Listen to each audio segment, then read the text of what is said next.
Kia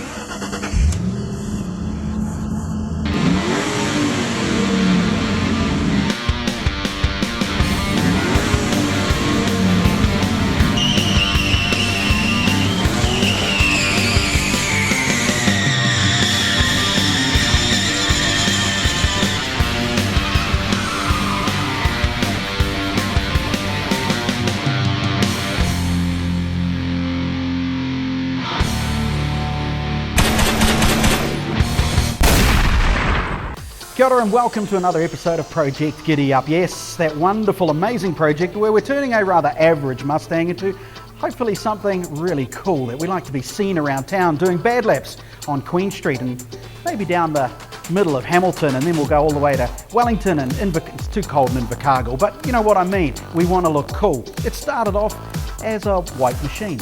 Pretty average, pretty normal. A lot of things have been happening, and whilst it's not completely finished yet, one part really is, and that's the part that Mazelle's Panel and Paint were doing. The part where they're going to make us look good. Because really, the drivers of this thing, like Angus Fogg, are not that good looking. You need something to sparkle. Well, the outside now is. Have a look at the new Project Mustang.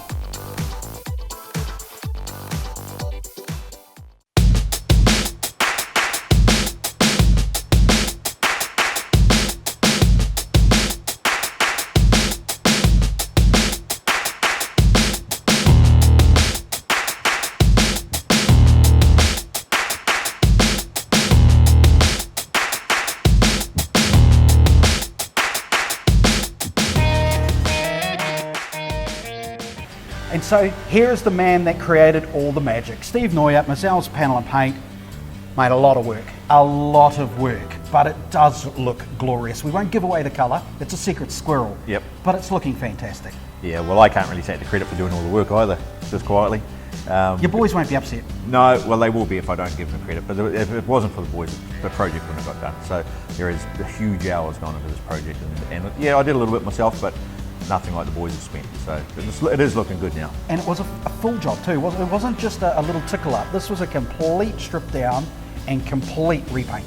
Absolutely, yeah, engine out, engine base painted, doors off, doors painted inside out, boot inside out, everything. Yeah, it's not for the faint-hearted. No, it's a big job. And one of the special things I've noticed is the pinstripes.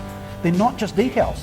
No, well, as much as we would have liked to put decals on, that would have saved us a lot of time, but yep. to bury the stripes into the clear, so it's just a solid black, but we've put them on over the base coat and then clear coated over the top, and then colour sanded, wet sanded back and polished them out. So you can't actually feel the stripes. Normally you can feel a little ridge if it was decals, but these are buried. So hours of work gone into that. Yeah, you can tell because it looks absolutely phenomenal.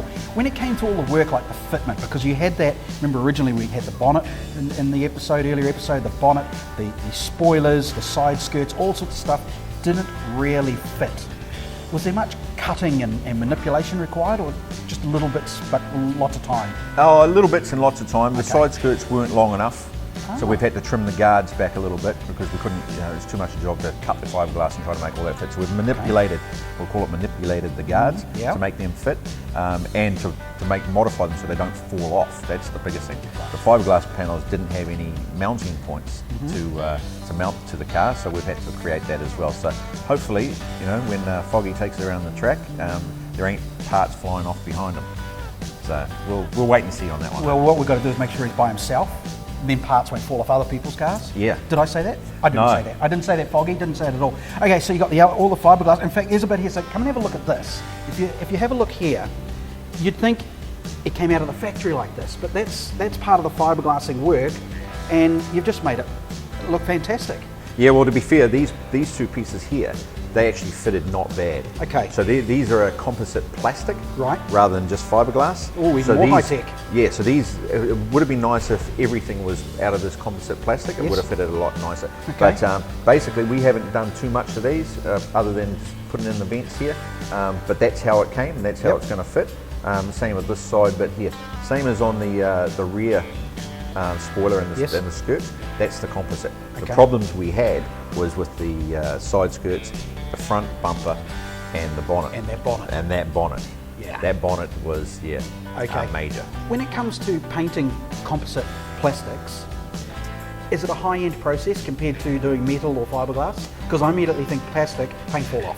Yeah, well, there's a product called plasticizer, Okay. which gives it a little bit more flex. Yes. So if it does get a little bang, it's not going to crack the paint. So that's the key to painting plastic is the proper prep work and using the proper materials. And funnily enough, well, you know, it's PPG product and they've got the best plasticizers on the market. So hopefully we're all good to go. See, and that's exactly why it was brought to Mazzell Panel and Paint. The boys have done a stellar job here. They have worked their fingers to the bone to make it look as good as it does. And yet there's still so much more to be done on this car. But now it's looking really, really good. Keep watching, keep following, because there's more to come on Project Giddy-Up.